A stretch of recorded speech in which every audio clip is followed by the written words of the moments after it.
Hello दोस्तों, स्वागत है एक बार फिर आप सभी का आपके अपने YouTube चैनल PS क्लासेस पर। तो दोस्तों, जैसा कि आप लोग जानते हैं कि हम अब कक्षा 12 विषय रसायन विज्ञान से 7वां अध्याय शुरू कर चुके हैं, जिसका नाम है पी ब्लॉक के तत्व।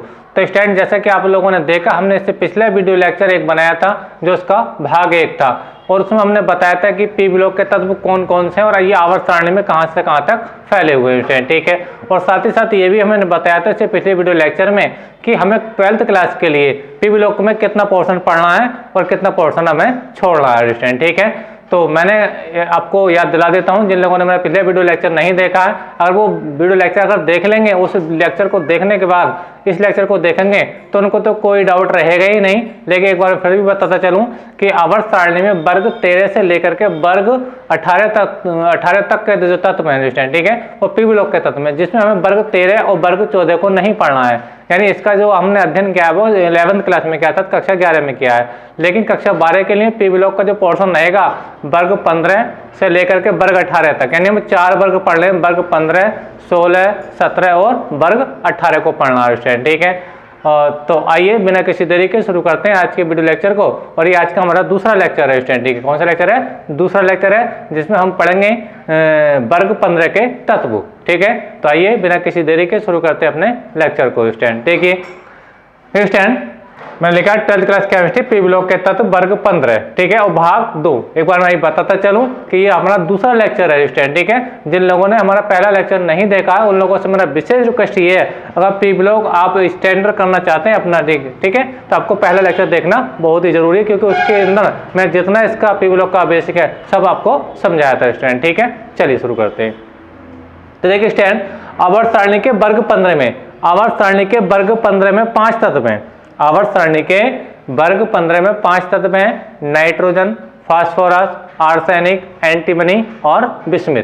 ठीक है स्टूडेंट, यानी कहने का तात्पर्य मेरा ये है, देखिए मैंने लिख भी रखा है स्टूडेंट। ठीक है, मैंने लिखा आवर्त सारणी के वर्ग 15 में 5 तत्व, N का मतलब नाइट्रोजन, P का मतलब फास्फोरस, AS का मतलब आर्सेनिक, SB का मतलब एंटीमनी और BI का मतलब बिस्मिथ। ठीक है, यानी आपके 5 तत्व हैं स्टूडेंट। ठीक है, इन सभी तत्वों के बाह्यतम कोश में 5 इलेक्ट्रॉन होते हैं। इन सभी तत्वों के बाह्यतम कोश में कितने इलेक्ट्रॉन होते हैं बेटा? 5 इलेक्ट्रॉन होते हैं। लेकिन मैं समझाने का प्रयास करता हूं। जैसे नाइट्रोजन की अगर हम बात करते हैं स्टूडेंट, नाइट्रोजन ये आपको 7 नंबर पे है। कितने नंबर पे बेटा? 7 नंबर पे। अगर आप पाउली के हिसाब से देखें इसका इलेक्ट्रॉनिक विन्यास तो 2,5। तो आपने देखा कि जो बाह्यतम कक्षा उसमें कितने इलेक्ट्रॉन है? 5 इलेक्ट्रॉन है। जैसे अभी मैंने बात करूं दूसरा एलिमेंट लेता हूं, जैसे मैंने लिया फास्फोरस। तो फास्फोरस का आप लोग स्टूडेंट जानते हैं, इसका एटॉमिक नंबर कितना? 15 है। इलेक्ट्रॉनिक विन्यास कब करेंगे? 2,8,5। ठीक है, यानी कुल मिलाकर 15 इलेक्ट्रॉन है। तो 2 और 8 10 और 5 15, यानी बाह्यतम कक्षा में कितने इलेक्ट्रॉन है बेटा? 5 इलेक्ट्रॉन है। ठीक है, इसमें अगर आप देखना चाहते हो तीसरे एलिमेंट को, जिसका नाम है आर्सेनिक यानी AS, इसको आप देखना चाहें स्टूडेंट, तो देखिए 2,8,18, यानी पहली कक्षा में इलेक्ट्रॉन 2, दूसरी कक्षा में 8, तीसरी में 18। ठीक है, और अंतिम कक्षा यानी जो चौथी कक्षा रहेगी उसमें कितने इलेक्ट्रॉन रहेंगे बेटा? 5 आएंगे। और इसका जो एटॉमिक नंबर है स्टैंड, एटॉमिक नंबर इसका 33 है। कितना बेटा? 33। कौन से नंबर पे है ये? 33। इलेक्ट्रॉन कितने इसके अंदर? 33 है। काउंट कर लीजिए, 2 और 8 10। ठीक है, 18 और 10 कितना? 28। 28 और 5 कितना जाएगा बेटा? आपका 33 हो जाएगा स्टैंड। ठीक है, यानी कहने का मतलब ये है, आवर्त सारणी के वर्ग 15 में 5 तत्व हैं: नाइट्रोजन, फास्फोरस, आर्सेनिक, एंटीमनी और बिस्मिथ है। ठीक है, और इनके बाह्यतम कोश का जो इलेक्ट्रॉन विन्यास होता है, ठीक है, वो क्या होता है?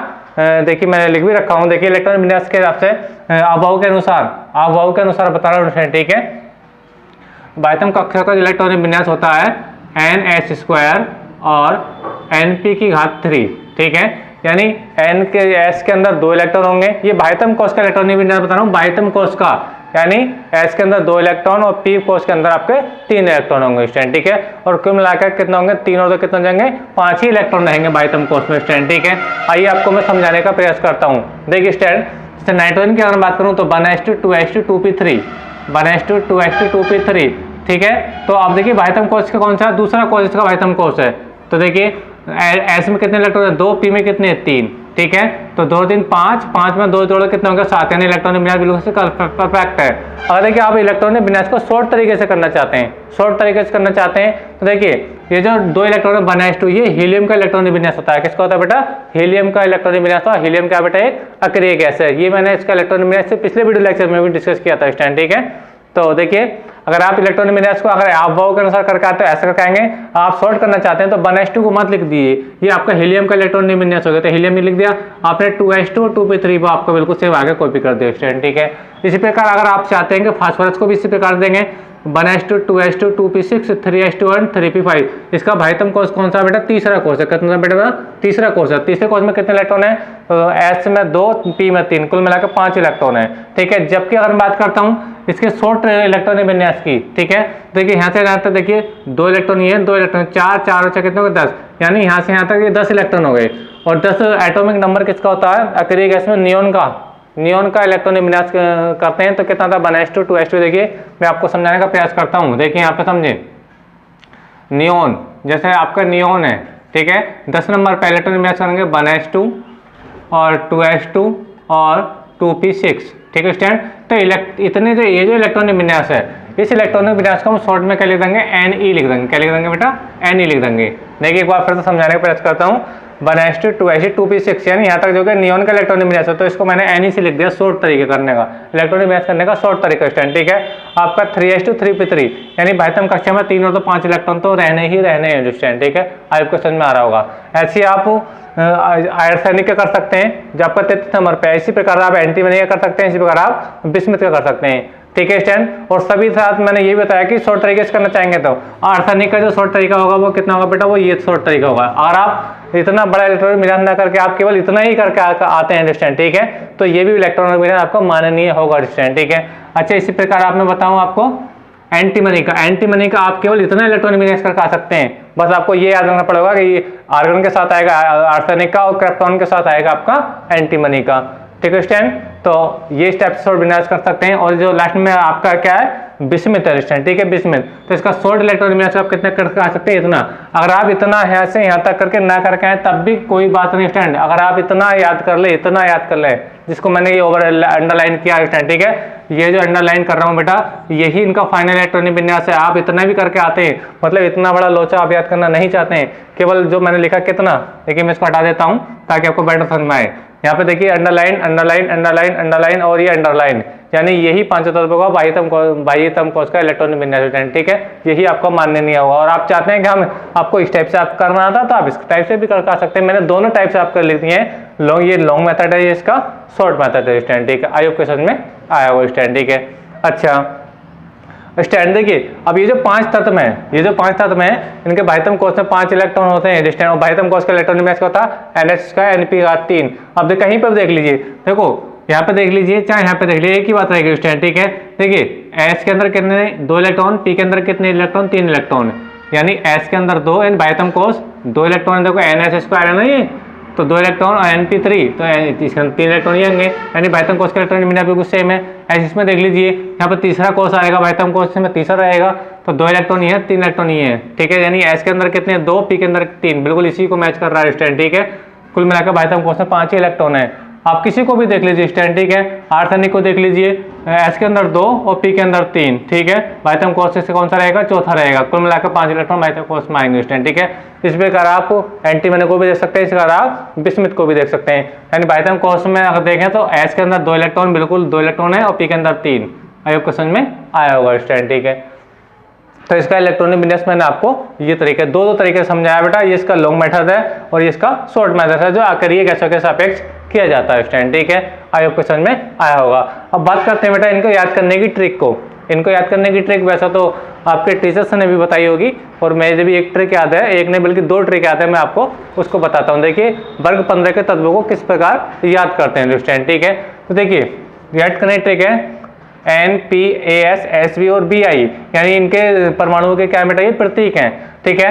तो N से समझे नान है, नाना, N से मतलब नाना, P से मतलब पार्टेकर, AS का मतलब ऐश्वर्या, और SB का मतलब सब, ठीक है, और BI का मतलब बिके।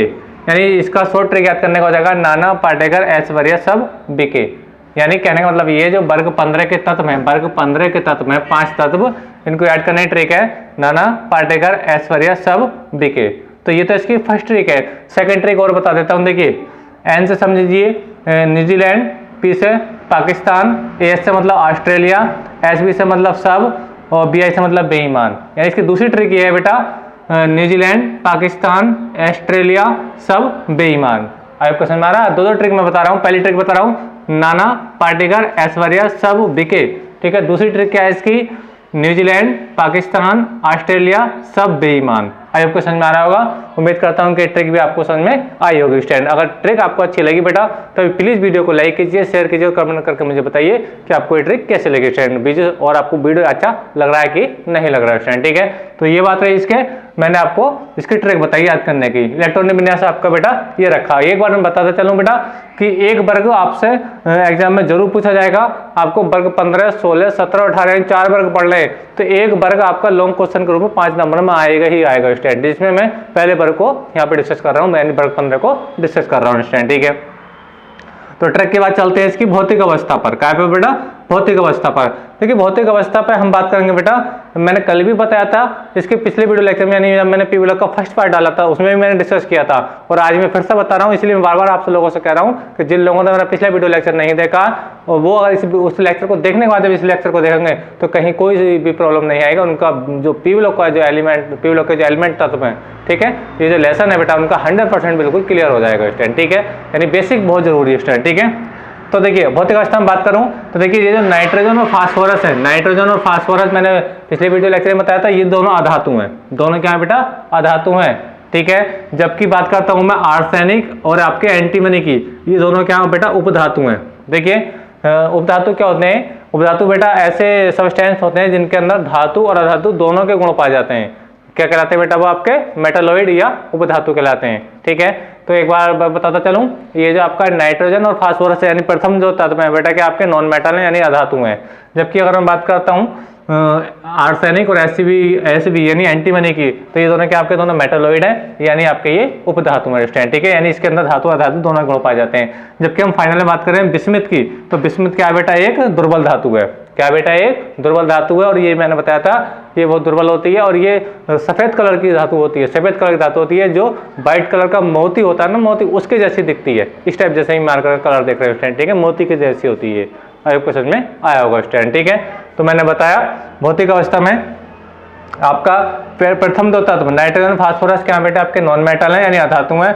एसबी और आपका आर्सेनिक और एसबी यानी एंटीमनी, ये क्या दोनों आपके मेटालॉइड यानी उपधातु हैं, और बीआई क्या बेटा आपका दुर्बल धातु है स्टूडेंट। ठीक है, तो ये मैंने आपको यहाँ लिख दिया है। नाइट्रोजन गैस है। ठीक है, तो नाइट्रोजन क्या बेटा, देखो आपकी गैस है, गैस है आपकी नाइट्रोजन। इस बात को नोट करते रहे, कौन गैस है कौन ठोस है स्टूडेंट। ठीक है, नाइट्रोजन गैस है, और ये जो आपका फास्फोरस है क्या बेटा आपका फास्फोरस क्या है, ये मोम जैसा ठोस पदार्थ है, मोम जैसा ठोस पदार्थ है। ठीक है स्टूडेंट।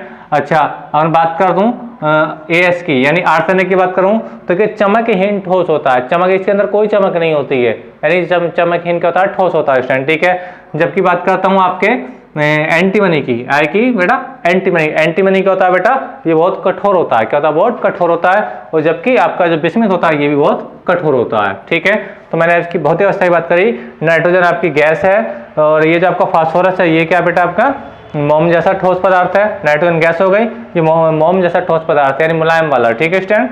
और एच क्या चमकहीन, यानी इसके अंदर कोई चमक नहीं होती, फिर भी ये ठोस है स्टूडेंट। ठीक है, कठोर ठोस होता है। एसबी भी कठोर ठोस है, और आपका जो बीआई है वो भी यानी जो बिस्मिथ है वो भी आपका कठोर ठोस है स्टूडेंट। ठीक है। अच्छा, धात्विक लक्षण की बात करते हैं स्टूडेंट। धात्विक लक्षण, ठीक है, धात्विक लक्षण में देखिए आपका नाइट्रोजन और फास्फोरस, मैंने अभी आपको बताया था। ये सारी बातें बिल्कुल इसी सीरीज में अगर लिख कर आएंगे बेटा तो आपको एग्जाम में अच्छे से अच्छे मार्क्स मिलेंगे, ये मेरी गारंटी स्टूडेंट। ठीक है, धात्विक लक्षण हेडिंग लगाएंगे। इसमें देखिए नाइट्रोजन और फास्फोरस दोनों क्या धातु हैं, मैंने आपको बताया था, अभी थोड़ा पहले डिस्कस भी कर रहा था। नाइट्रोजन और आपका फास्फोरस यानी प्रथम दो तत्व ये और ये, ठीक है, नाइट्रोजन फास्फोरस दोनों क्या है बेटा आपकी अधातु हैं स्टूडेंट। ठीक है, आगे चलते हैं। और जबकि आपका आर्सेनिक और एंटीमनी स्टूडेंट। ठीक है, आपका आर्सेनिक और एंटीमनी दोनों क्या है बेटा ये उपधातु हैं। ये अभी मैं थोड़ी देर पहले डिस्कस कर रहा था मेटालॉइड के बारे में, है ना। आपके नाइट्रोजन फास्फोरस अधातु हैं, आर्सेनिक और आपका एंटीमनी क्या आपका उपधातु है। और जबकि आप बात करते हैं बिस्मिथ की, है ना, ये क्या बेटा आपकी विशेष दुर्बल धातु होती है जो व्हाइट कलर के मोती के समान दिखती है स्टूडेंट। ठीक है, तो इस बात को समझ में आया होगा। नाइट्रोजन फास्फोरस अधातु है, आर्सेनिक एसबी मतलब एंटीमनी उपधातु है और Bi क्या है बेटा आपका दुर्बल धातु है स्टूडेंट, ठीक है। अच्छा, धात्विक गुण की अगर बात करता हूँ, धात्विक गुण का ऑर्डर क्या होगा, धात्विक गुण का ऑर्डर क्या होगा, तो मैंने बताया कि ये दोनों तो अधातु हैं तो इनको सबसे पहले लिखा जाएगा, ठीक है। धात्विक गुण का ऑर्डर अगर आपसे पूछा जाए एग्जाम में वर्ग 15 के तत्वों के धात्विक गुण का, अगर आपसे ऑर्डर ऑब्जेक्टिव टाइम में पूछा जाए तो क्या रहेगा, phosphorus is less than nitrogen less than phosphorus less than arsenic less than Hb और लेस देन आपका बिस्मथ। यानी कहने का मतलब ये कि सबसे ज़्यादा जो अच्छी धातु कौन है वो क्या आपकी Bi है, क्या बेटा Bi यानी बिस्मित है, उससे कम ये, उससे कम ये, इससे कम ये, इसके। यानी कहने का मतलब ये धात्विक लक्षण अगर मैं ऊपर से नीचे को आता हूँ तो धात्विक लक्षण जो है क्या होता है बेटा बढ़ता है, क्योंकि अधातु अधातु कठोर कठोर और ये क्या बेटा आपकी धातु है, ये दोनों क्या उपधातु हैं, ये दोनों उपधातु हैं और ये क्या बेटा आपकी धातु निश्चित है ना। यानी ऊपर से नीचे आने पर, यानी मैं अधातु से चला और धातु तक आ गया, इसका मतलब है ऊपर से नीचे आने पर धात्विक लक्षण क्या होता है बेटा बढ़ता है, ठीक है स्टूडेंट। आया क्वेश्चन में आया होगा। अब देखिए बात करते हैं परमाणु त्रिज्या। परमाणु त्रिज्या वर्ग में ऊपर से नीचे जाने पर कोषों की संख्या में वृद्धि होती है, यानी कोषों की संख्या क्या होती है बढ़ती है, जिस कारण परमाणु त्रिज्या का मान भी बढ़ता है। देखिए मैं इस चीज को एक एग्जांपल देकर के समझाता हूँ, परमाणु त्रिज्या को कैसे समझेंगे कि इसका मान बढ़ता है, ठीक है। देखिए यहाँ पर समझिए, देखिए मैं नाइट्रोजन की बात कर रहा हूँ, किसकी बात कर रहा हूँ, नाइट्रोजन की बात कर रहा हूँ। ये यहाँ पर समझते हैं स्टूडेंट, ठीक है। नाइट्रोजन आपका 7 नंबर पे है, ठीक है। इसके अंदर कितने इलेक्ट्रॉन होते हैं बेटा 2,5, ठीक है। मैं इसका नाभिक बनाना चाहता हूँ। देखिए परमाणु, देखिए ये नाइट्रोजन का क्या हो गया, नाभिक हो गया, नाइट्रोजन का नाभिक। पहली कक्षा में 2 इलेक्ट्रॉन है, कितने इलेक्ट्रॉन है बेटा 2 इलेक्ट्रॉन, मान लीजिए आपके 2 इलेक्ट्रॉन ही हो गए, ठीक है। बात करता हूँ आपके दूसरी कक्षा में इलेक्ट्रॉन कितने बेटा आपके, पहली में 2 के, दूसरे में कितने 5, दूसरी कक्षा बनाइए ये, तो 5 इलेक्ट्रॉन इसके अंदर आएंगे। आई होप समझ में आया होगा स्टूडेंट, इस टाइप से देखिए, ठीक है। 1 2 3 4 ये 5, ठीक है। यानी कहने का मतलब मेरा ये है, ध्यान से देखो 1 2 3 4 5, यानी ये जो आपका एटम हो गया है ये नाइट्रोजन का एटम हो गया। अगर मैं बात करता हूँ देखिए फास्फोरस का एटम बनाऊँ, क्या बेटा फास्फोरस का, तो फास्फोरस में कितनी कक्षा आएंगी 1 2 यानी 3 कक्षाएं बनेंगी। यानी फास्फोरस के लिए अगर बात करूँ तो यहाँ पर समझा देता हूँ। देखिए फास्फोरस के लिए फास्फोरस का एटम बनाना हूँ तो फास्फोरस 15 नंबर पे, कितने नंबर पे बेटा 15 नंबर पे, कितने पे 15 नंबर पे डिस्टेंस, ठीक है। इलेक्ट्रॉन 2,8,5, यानी इसके अंदर 3 कक्षा आएंगी, कितनी कक्षा आएंगी बेटा 3 कक्षा आएंगी, ठीक है। तो ये हो गया इसका फास्फोरस का नाभिक, ठीक है। मान लीजिए पहली कक्षा क्या है बेटा ये है जिसके अंदर 2 इलेक्ट्रॉन होंगे, ठीक है। दूसरी कक्षा ये है जिसके अंदर कितने होंगे बेटा आपके 8 इलेक्ट्रॉन होंगे, कितने होंगे बेटा 8 इलेक्ट्रॉन होंगे। बात करते हैं आप तीसरी कक्षा की, ये तीसरी कक्षा और बनाऊंगा तो इसका एटम और भी ज़्यादा बड़ा हो जाएगा, इसका एटम और भी ज़्यादा बड़ा हो जाएगा। तो आप देख रहे हैं स्टूडेंट, जैसे जैसे मैं नीचे को चलूंगा, ठीक है, कोषों की संख्या बढ़ेगी, जब कोषों की संख्या बढ़ेगी तो आपकी जो त्रिज्या वो बढ़ेगी, ठीक है स्टूडेंट। तो इसी को मैंने लिखा वर्ग में ऊपर से नीचे जाने पर कोषों की संख्या बढ़ती है जिस कारण परमाणु त्रिज्या भी बढ़ती है। यानी कोषों की संख्या जैसे जैसे बढ़ती है परमाणु त्रिज्या ऐसे ही बड़ी होती चली जाती है, ठीक है। यानी ऊपर से नीचे जाने पर परमाणु आकार बढ़ता है, ठीक है, यानी परमाणु त्रिज्या बढ़ती है स्टूडेंट, ठीक है। अच्छा बात करते हैं आयनन एंथैल्पी। आयनन एंथैल्पी, आयनन एंथैल्पी क्या होती है बेटा, आयनन एंथैल्पी होती है बाह्यतम कक्षा से 1 इलेक्ट्रॉन निकालने के लिए आवश्यक ऊर्जा। किसी परमाणु की बाह्यतम कक्षा से 1 इलेक्ट्रॉन निकालने के लिए जितनी ऊर्जा की आवश्यकता होती है बेटा वो उसकी आयनन एंथैल्पी कहलाती है, ठीक है स्टूडेंट। नाभिक पर होता है प्लस चार्ज, नाभिक पर होता है आपका प्लस चार्ज, ठीक है स्टूडेंट। और इलेक्ट्रॉन पर होता है नेगेटिव चार्ज, इलेक्ट्रॉन पे क्या होता है बेटा नेगेटिव चार्ज होता है, इलेक्ट्रॉन पे नेगेटिव चार्ज, ठीक है। तो देखिए अब नाभिक पर पॉजिटिव चार्ज है, इलेक्ट्रॉन पर नेगेटिव चार्ज है, तो आप जानते हैं गिलबर्ट के अनुसार यानी कूलॉम के नियम के अनुसार इनमें क्या होता है इलेक्ट्रॉन और नाभिक के अंदर क्या होता है बेटा आकर्षण होता है, क्या होता है बेटा आकर्षण होता है। यानी कहने का मतलब ये है कि नाभिक जो होता है इन इलेक्ट्रॉनों को अपनी ओर क्या रखता है बेटा खींच कर रखता है, अपनी ओर खींच कर रखता है, कौन नाभिक इन इलेक्ट्रॉनों को स्टूडेंट, ठीक है। अब इसके बाह्यतम कक्षा में भी इलेक्ट्रॉन है, इसके बाह्यतम कक्षा में भी इलेक्ट्रॉन है, तो नाभिक बाह्यतम कक्षा में उपस्थित इलेक्ट्रॉनों पर, ठीक है, जिस बल से अपनी ओर खींचता है वो उसका प्रभावी नाभिकीय आवेश कहलाता है, क्या कहलाता है प्रभावी नाभिकीय आवेश कहलाता है।